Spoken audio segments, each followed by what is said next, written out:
स्वागत है आप सभी का एलाइड हेल्थ केयर एकेडमी में। आज एक हम बहुत इंपॉर्टेंट एनेस्थीसिया टॉपिक डिस्कस करने वाले हैं, जो है इनेशनल एनेस्थेटिक एजेंट।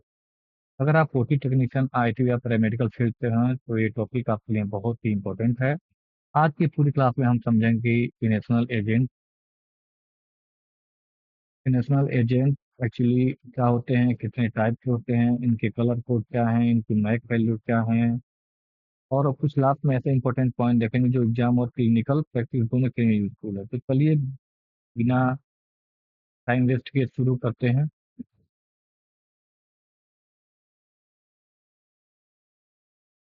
सबसे पहले हम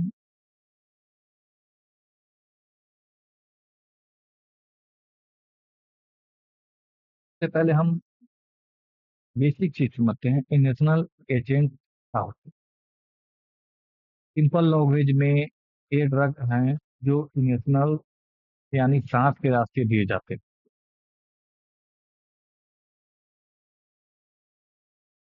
और जनरल एनेस्थीसिया रिड्यूस करने में हेल्प करते हैं। इनका main action central nervous system पर यानी सीएनएस पर होता है। इनका इफेक्ट रिवर्सिबल होता है। इनका इफेक्ट जो होता है रिवर्सिबल होता है, मतलब जब ड्रग देना बंद कर दें तो इसका इफेक्ट धीरे धीरे कम हो जाएगा।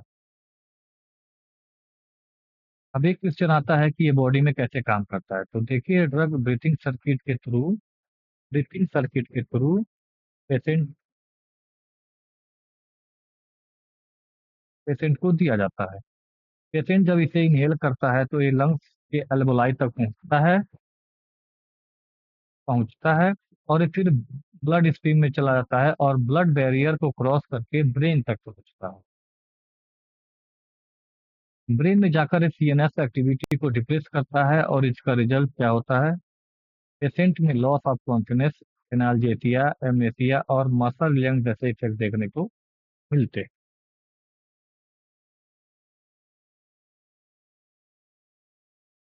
यानी सर्जरी के दौरान पेशेंट अनकॉन्शियस रहेगा, पेन का रिस्पॉन्स कम होता है और सर्जिकल प्रोसीजर स्मूथली परफॉर्म किया जा सकता है। Inhalational agent in are inhaled drug used to produce and maintain general anesthesia mainly by action on CNS। अब हम बात करते हैं इसके टाइप की। मेनली हम इनेशनल एजेंट को दो मेजर टाइप में समझा सकते हैं। Number one gases and number two volatile liquid agent. सबसे पहले हम बात करते हैं गैसेस एजेंट की। इसका सबसे कॉमन एग्जांपल है नाइट्रस ऑक्साइड। ये रूम टेम्परेचर और प्रेशर पर गैस होती है और मेनली एनाल्जेसिया इफेक्ट के लिए यूज की जाती है। अक्सर एक दूसरे एनेस्थीसिया के साथ यूज किया जाता है।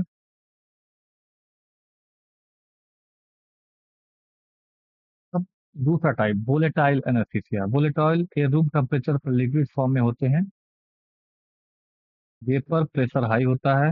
इन्हें वेपोराइजर की मदद से वेपर में कन्वर्ट करके पेशेंट को दिया जाता है। Example halothane, isoflurane, sevoflurane, desflurane and nitrous oxide.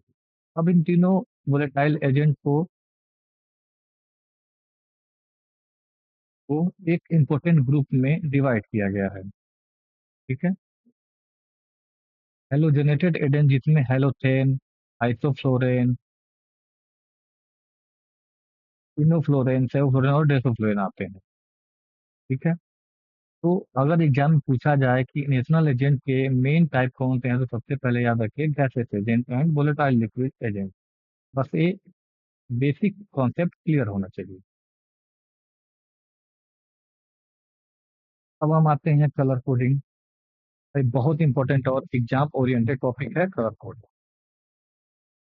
एनास्थीसिया agent के कलर कोड को याद रखना बहुत इंपॉर्टेंट है, क्योंकि इसमें एजेंट जल्दी से जल्दी आइडेंटिफाई करने में मदद मिलती है और मेडिकेशन एरर में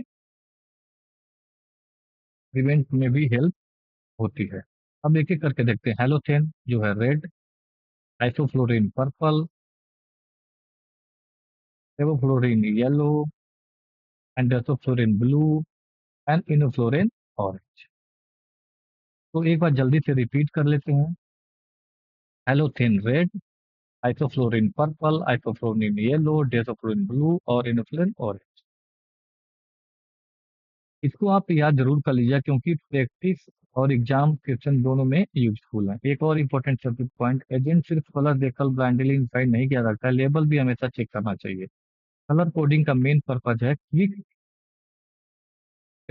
जल्दी पहचानना और मेडिकेशन के दौरान जो भी एरर होने वाले हैं उसको रोक ले। नेक्स्ट हम बात करते हैं मैक वैल्यू की। मैक, जो मैक है उसका जो फुल फॉर्म होता है मिनिमम एल्वोलर कंसेशन।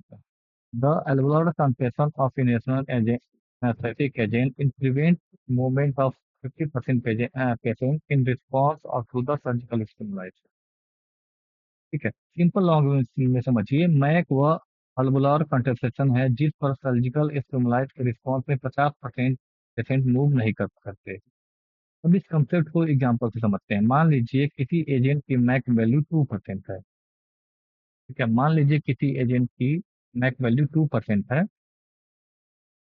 इसका मतलब यह नहीं कि 2% डोज हर पेशेंट के लिए एग्जैक्ट एनेस्थीसिया डोज है। इसका मतलब है कि उस एजेंट पर 2% पर एल्वोलार कंट्रेक्शन पर सर्जिकल स्टिमुलाई के रिस्पॉन्स पेशेंट मूव नहीं करेंगे। ठीक है,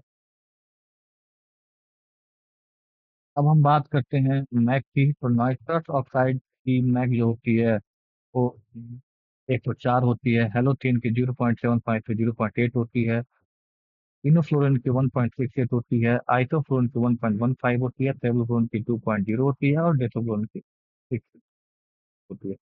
सबसे important concept, lower MAC means higher potency, यानी जिसकी मैक कम है जनरली उसकी पोटेंसी ज्यादा हो। ठीक है, और दूसरी तरफ higher MAC value means lower potency. ठीक है, तो अगर एग्जाम में पूछा जाए कि लोअर मैक वाला एजेंट ज्यादा पोटेंट हो गया होगा या हायर मैक वाला, क्या बताएंगे? तो आंसर होगा लोअर मैक वाला एजेंट ज्यादा पोटेंट होगा। एक और important point, MAC fixed number नहीं है। एजेंट, टेम्परेचर, बॉडी कंडीशन और करेक्ट ड्रग जैसी चीजों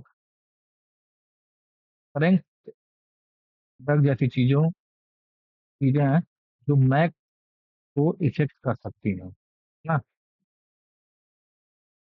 Mac is affected by age, temperature, body concentration and correct drug. अगर पेशेंट कोई ड्रग ले रहा है, उसकी टेम्परेचर, उसकी एज और उसकी बॉडी कंडीशन जो मैक को क्या कर सकती हैं, चेंज सकती हैं, इफेक्ट कर सकते हैं। तो मैक को सिंपली याद रखने के साथ बहुत सी कॉम्प्लेक्स नंबर जरूरी है। अब इम्पोर्टेंट पॉइंट हम देखते हैं। इम्पोर्टेंट पॉइंट क्विकली रिव्यू कर लेते हैं। सबसे पहला है इंडक्शन एंड मेंटेनेंस। तो सबसे पहले हम इनिशियल एजेंट का यूज क्यों करते हैं? इंडक्शन एंड मेंटेनेंस के लिए। ठीक है, इनिशियल एजेंट का यूज जनरल एनेस्थीसिया, इंडक्शन और मेंटेनेंस दोनों में किया जाता है। सेकंड, ए नॉन इन्वाइसिव रूट है, यानी इनिशियल के थ्रू एडमिशन किए जाते हैं। नॉन इस नॉन इनवाइस और इन्वाइसिव मेथड क्या है, हमको कमेंट करके जरूर बताइएगा। थर्ड, इसमें रैपिडली एडजस्टमेंट, मतलब कंसंट्रेशन को चेंज करके एनेस्थीसिया के डेप्थ को एडजस्ट किया जा सकता है। ठीक है,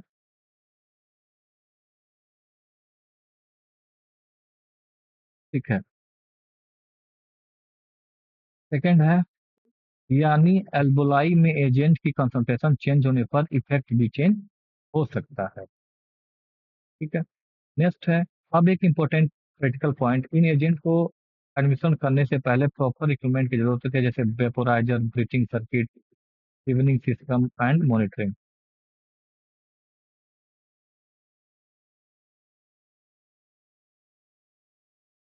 अब एलिमिनेशन की बात करते हैं। मोस्ट इनहेलेशनल एजेंट लंग्स के बाहर इनहेल होकर बाहर निकलते हैं, जिससे ड्रग को कंटिन्यू करने के बाद रिकवरी में हेल्प मिलता है। कुछ एजेंट का मेटाबोलाइज लीवर में होता है, ठीक है, जैसे हेलोथेन, आइसोफ्लोरेन, इनोफ्लोरेन। ठीक है, ये क्या होते हैं? लीवर में मेटाबोलाइज होते हैं। सेवलोफ्लोरिन और डिसोफ्लोरिन, एंड टू मेनली मेटाबोलाइज होते हैं। और हाइलोथेन, इनोफ्लोरिन और आइसोफ्लोरिन पार्शियली मेटाबोलाइज होते हैं। कार्डियोवास्कुलर इफेक्ट भी इंपॉर्टेंट है। डिफरेंट एजेंट कार्डियोवास्कुलर अलग अलग इफेक्ट प्रोड्यूस कर सकते हैं, इंक्लूडिंग मायोकार्डियल डिप्रेशन और वैसोडाइलेशन। ठीक। Flammable, most volatile agent contact में सेफ्टी प्रिकॉशन जरूरी है। स्लाइड में स्पेशली नाइट्रस ऑक्साइड को हम नॉन फ्लेमेबल मानते हैं। इसे ऑपरेटिंग रूम में इरिगेशन रिसोर्स और इक्विपमेंट सेफ्टी का ध्यान रखना बहुत जरूरी है। तो अगर हम पूरे चैप्टर को एक बार में समराइज कराएं, तो inhalational agent are drug given by inhalation to produce maintenance general anaesthesia. इसके टाइप, कलर कोड, मैक और वैल्यू, क्लिनिकल प्रॉपर्टीज को समझना ओटी और एनेस्थीसिया स्टूडेंट को बहुत इंपॉर्टेंट है। सबसे इंपॉर्टेंट तीन चीज़ों का जरूर याद रखिए: कलर कोड, मैक वैल्यू और लोअर मैक हायर पोटेंसी।